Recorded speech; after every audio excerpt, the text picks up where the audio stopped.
segurança do paciente. Gestão de risco beira-leito. O Ministério da Saúde instituiu o Programa Nacional de Segurança do Paciente através da Portaria 529 de 1º de abril de 2013. Este programa foi instituído para enfatizar a qualificação do cuidado em saúde nos estabelecimentos de saúde do país, considerando as diversas atividades e diretrizes gerais da Agência Nacional de Vigilância Sanitária. Em seguida, foi publicada a RDC 36, de 25 de julho de 2013, que tem por objetivo instituir ações para a promoção da segurança do paciente e a melhoria da qualidade nos serviços de saúde. A partir desta resolução, todo serviço de saúde pública, privado, filantrópico, civil ou militar deve constituir um núcleo de segurança do paciente, para executar as ações do Plano de Segurança do Paciente em serviços de saúde. Essa legislação ampara a gestão de risco nos serviços de assistência. Hoje falaremos da gestão de risco beira-leito, abordando os seguintes temas: identificação do paciente, comunicação efetiva, segurança no uso de medicamentos, higienização das mãos, prevenção de quedas e prevenção de lesões por pressão. Identificação do paciente. O processo de identificação do paciente é o que assegura que o cuidado será prestado ao paciente a qual se destina. Erros na identificação do paciente podem ocorrer desde a admissão até a alta do serviço. Alguns fatores podem contribuir para que esses erros ocorram. Fatores como mudanças de leito, troca de profissional no setor e nível de consciência do paciente podem interferir nesse processo. É muito importante que os protocolos de identificação do paciente sigam no mínimo 3 etapas. A primeira etapa é a identificação do paciente com pelo menos 2 identificadores em pulseira branca padronizada que deverá ser fixada em um dos membros do paciente para que esses dados possam ser conferidos antes do cuidado. Esses identificadores podem ser, por exemplo, nome completo do paciente, nome completo da mãe ou nome completo do paciente e data de nascimento. O segundo passo é que a família, o paciente, cuidadores, visitantes e acompanhantes sejam educados em relação à importância da identificação, para que estes sejam também agentes do cuidado. O terceiro passo, e não menos importante, é sempre conferir a identificação do paciente beira-leito antes da prestação de qualquer cuidado. Comunicação efetiva. A comunicação entre profissionais de saúde é uma função crítica. Portanto, falhas na comunicação ou falta de comunicação podem afetar seriamente a segurança do paciente. Quando uma mensagem é passada de forma clara, o cuidado é prestado de forma efetiva, mas quando há ruídos na comunicação, podem haver falhas nesse processo.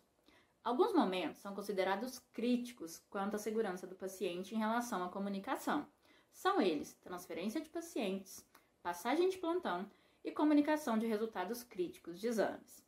Nesses casos, é importante usar um sistema em que haja uma conferência dos dados que estão sendo informados, como, por exemplo, informar ao receptor da mensagem o que está sendo transmitido, ele anotar esses dados, repetir ao transmissor para que este confirme se os dados estão corretos ou se precisam de alguma alteração.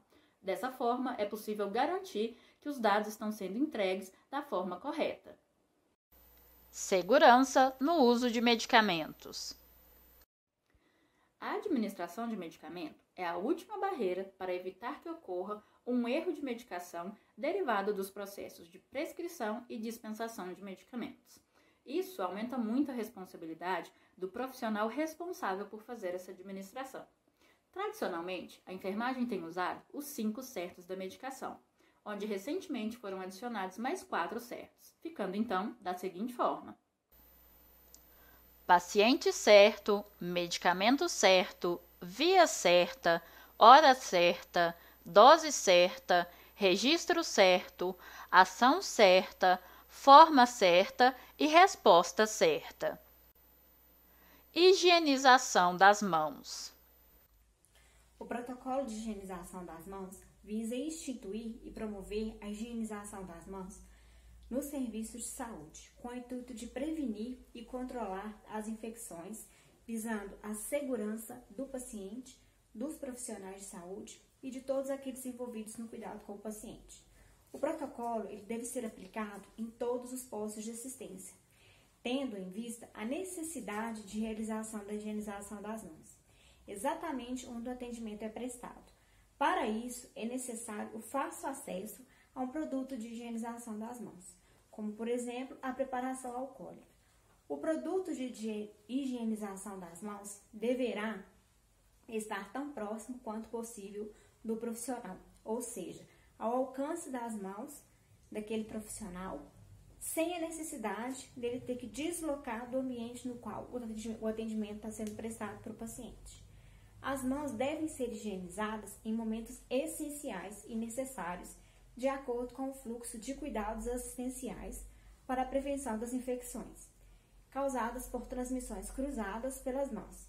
5 momentos para a higienização das mãos são necessários, que são eles: antes de tocar o paciente, antes de realizar procedimentos limpos e assépticos, após o risco de exposição a fluidos corporais ou excreções, após tocar o paciente e após tocar superfícies próximas a esse paciente. Prevenção de quedas. Queda é o deslocamento não intencional do corpo para o nível inferior ou daquele da posição inicial, provocado por circunstâncias multifatoriais, resultando ou não em lesão, em danos. Considera-se queda quando o paciente ele é encontrado no chão ou quando durante o seu deslocamento ele necessita de um amparo do profissional de saúde, ainda que ele não chegue ao chão. A queda ela pode ocorrer da própria altura, da cama para a maca ou vice-versa, ou de assentos diversos, inclusive do vaso sanitário. Reduzir a ocorrência de queda de pacientes nos postos de assistência e o dano dessa queda decorrente por meio de implementação de medidas que contemplem a avaliação de risco desse paciente garantem o cuidado multiprofissional em um ambiente seguro e promovem a educação do paciente, dos seus familiares e de nós profissionais. De um modo geral, a hospitalização do paciente ela aumenta o risco de queda, pois os pacientes se encontram em ambientes que não lhes são familiares, muitas vezes são portadores de doenças que predispõem à queda, como demência e osteoporose, e muitos dos procedimentos terapêuticos, como as múltiplas prescrições de medicamentos, elas podem aumentar esse risco.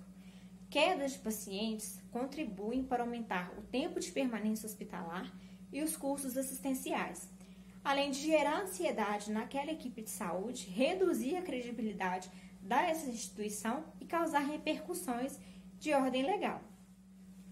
Para a prevenção de quedas, as intervenções com multicomponentes, elas tendem a ser mais efetivas na prevenção de quedas. Fazem parte dessas intervenções a avaliação do risco de queda daquele paciente. Nesse caso, escalas podem ser utilizadas, a identificação daquele paciente de risco através de sinalização à beira-leito ou através de uma pulseira nesse paciente, agendamento dos cuidados de necessidade de higiene pessoal, uma revisão periódica das medicações que esse paciente está tomando, atenção aos calçados utilizados pelos pacientes e educação dos pacientes e dos profissionais de saúde que cuidam desse paciente. Revisão da ocorrência de queda para identificação de suas possíveis causas também são importantes. A unidade de saúde, orientada pelo núcleo de segurança do paciente, ela deve adotar medidas gerais para a prevenção de quedas de todos os pacientes, independentes de risco. Essas medidas incluem a criação de um ambiente seguro, conforme a legislação vigente, tais como pisos antiderrapantes, mobiliários de iluminação adequados, corredores livres de obstáculos, por exemplo, equipamentos, materiais e entulhos, e o uso de vestuários e calçados adequados para a movimentação segura daquele paciente. Prevenção de lesões. Uma das consequências mais comuns resultantes de longa permanência em hospitais é o aparecimento de alterações na pele dos pacientes. A incidência ela aumenta proporcionalmente à combinação de fatores de risco, dentre eles a idade avançada daquele paciente e a restrição ao leito. A manutenção da integridade da pele dos pacientes restritos ao leito tem por base o conhecimento e a aplicação de medidas de cuidados relativamente simples. A maioria das recomendações para avaliação da pele e as medidas preventivas podem ser utilizadas de maneira universal, ou seja, ela tem validade tanto para a prevenção da úlcera por pressão como para qualquer outras lesões da pele. Diferente de boa parte das alterações da pele, as lesões por pressões, elas têm sido alvo de grande preocupação para os serviços de saúde, pois a sua ocorrência causa impacto tanto para os pacientes e seus familiares, quanto para o próprio sistema de saúde, como prolongamento de internações, riscos de infecções e outros agravos inevitáveis decorrentes dessas lesões. As recomendações para a prevenção, elas devem ser aplicadas a todos os indivíduos vulneráveis em todos os grupos etários. As intervenções devem ser adotadas por todos os profissionais de saúde envolvidos no cuidado de pacientes e de pessoas vulneráveis que estejam em risco de desenvolver as úlceras por pressão e que se encontrarem no ambiente hospitalar, em cuidados continuados, em lares, independentemente do seu diagnóstico ou das necessidades dos cuidados de saúde. Nós temos 6 etapas essenciais de uma estratégia para a prevenção de uma lesão por pressão. São elas: etapa 1, avaliação da úlcera por pressão na admissão de todos os pacientes. E essa avaliação, ela se apresenta em 2 componentes: a avaliação do risco do desenvolvimento dessa lesão por pressão e a avaliação da pele para detectar a existência de uma lesão por pressão já instalada. A avaliação do risco, ela deve contemplar os seguintes fatores: a mobilidade daquele paciente, a incontinência e o déficit sensitivo, além do estado nutricional, incluindo a desidratação, o que é muito importante. A escala de Braden, ela é a ferramenta mais amplamente utilizada dentre as várias disponíveis. Em casos de pacientes pediátricos, deve-se utilizar uma ferramenta apropriada, como, por exemplo, a escala de Braden-Q, que é própria para o paciente pediátrico. A etapa 2, ela consiste na reavaliação diária do risco de desenvolvimento de lesão por pressão de todos os pacientes internados. Essa reavaliação diária, ela permite aos profissionais de saúde ajustarem a sua estratégia de prevenção conforme as necessidades de cada paciente. A terceira etapa engloba a inspeção diária na pele daquele paciente. Pacientes que apresentam risco de desenvolvimento de lesão, eles necessitam de inspeção em sua pele diariamente, da cabeça aos pés. Esses pacientes, em geral hospitalizados, eles podem apresentar uma deterioração da integridade de sua pele em questão de horas. Em virtude da rápida mudança de fatores de risco em pacientes agudamente enfermos, a inspeção da pele ela é fundamental. Essa inspeção deve ocorrer em horários pré-determinados, cuja periodicidade é proporcional ao risco identificado naquele paciente. É necessário sempre o registro apropriado e pontual das alterações encontradas na pele daquele paciente. Na etapa 4, nós temos o manejo da umidade. A manutenção do paciente seco e sempre com a pele hidratada nessa parte é muito importante, porque pele úmida é mais vulnerável e propícia ao desenvolvimento de lesões. Ela tende a se romper mais facilmente. A pele ela deve ser limpa sempre que ela apresentar sujidade e em intervalos regulares. O processo de limpeza ele deve incluir a utilização cuidadosa de um agente de limpeza, suave e que minimize a secura da pele. Deve-se tomar um cuidado para minimizar a exposição cutânea à umidade, decorrente de incontinência urinária, transpiração ou exudado das próprias feridas. Quando essas fontes de umidade não puderem ser controladas, a utilização de fraldas e absorventes ela é recomendada, com o objetivo de minimizar o contato da pele com essa umidade. Agentes tópicos que atuam como barreiras contra a umidade e hidratam a pele, eles também podem ser utilizados. O tratamento para a pele ressecada com hidratantes tem se mostrado especialmente efetivo na prevenção de lesão por pressão. Na quinta etapa, nós vamos tratar a otimização da nutrição e hidratação desse paciente. A avaliação de pacientes que possuem uma tendência a ter lesão por pressão é muito importante. Nós devemos incluir essa avaliação de fatores nutricionais e de hidratação sempre. Pacientes com déficit nutricional ou desnutrição, eles podem apresentar uma perda de massa magra, uma perda de massa muscular e, consequentemente, uma perda de peso, fazendo com que os ossos fiquem mais proeminentes, facilitando a ocorrência dessas lesões por pressão e também dificultando a deambulação desses pacientes. Na sexta e última etapa, nós buscamos minimizar a pressão. A redistribuição da pressão, especialmente em proeminências ósseas, é a nossa maior preocupação. Pacientes com uma mobilidade limitada, eles possuem um risco de desenvolvimento de lesão maior. Todos os nossos esforços devem ser feitos para redistribuir a pressão do peso do paciente sobre a sua pele, seja pelo reposicionamento a cada 2 horas ou pela utilização de superfícies de redistribuição. Essas superfícies específicas, como colchões, camas e almofadas, elas redistribuem essa pressão do corpo do paciente sobre a pele e sobre os tecidos subcutâneos.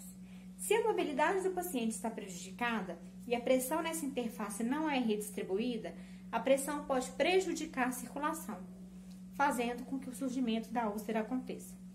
Pacientes cirúrgicos submetidos a anestesias por período prolongado, eles geralmente apresentam risco aumentado de desenvolvimento de lesão.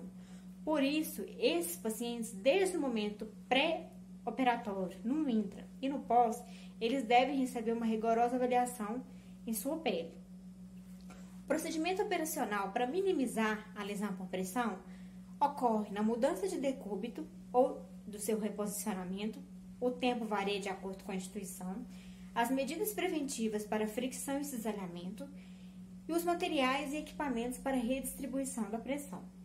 Esses protocolos constituem instrumentos para construir uma prática assistencial segura e são componentes obrigatórios dos planos locais de segurança do paciente. No mundo, ocorrem 421 milhões de internações hospitalares anuais e ocorrem cerca de 42,7 milhões de eventos adversos, o que tem determinado a mobilização de órgãos governamentais e não governamentais para o controle e prevenção. Os eventos adversos assistenciais se constituem em um problema de saúde pública reconhecido pela Organização Mundial de Saúde. No Brasil, internaram 19.128.382 cidadãos em 2016.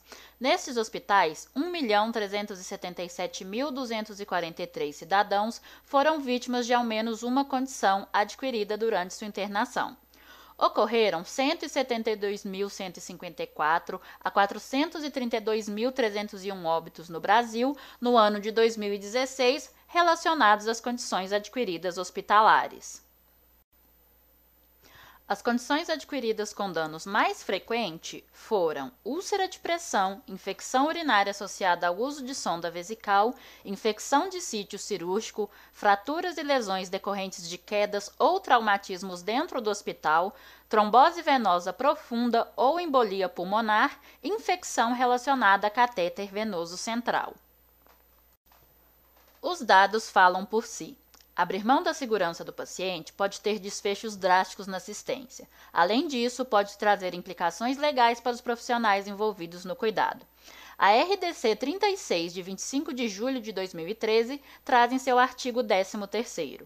O descumprimento das disposições contidas nesta resolução constitui infração sanitária nos termos da Lei 6.437, de 20 de agosto de 1977, sem prejuízo das responsabilidades civil, administrativa e penal cabíveis. A gestão de risco do paciente é essencial para assegurar a segurança do paciente. Esse processo deve ser feito de forma a cumprir muito mais do que preceitos legais. É preciso criar uma cultura de segurança com vistas a minimizar danos, proteger a saúde do paciente e garantir a legalidade do exercício profissional. Para saber mais sobre este assunto, acesse as nossas referências.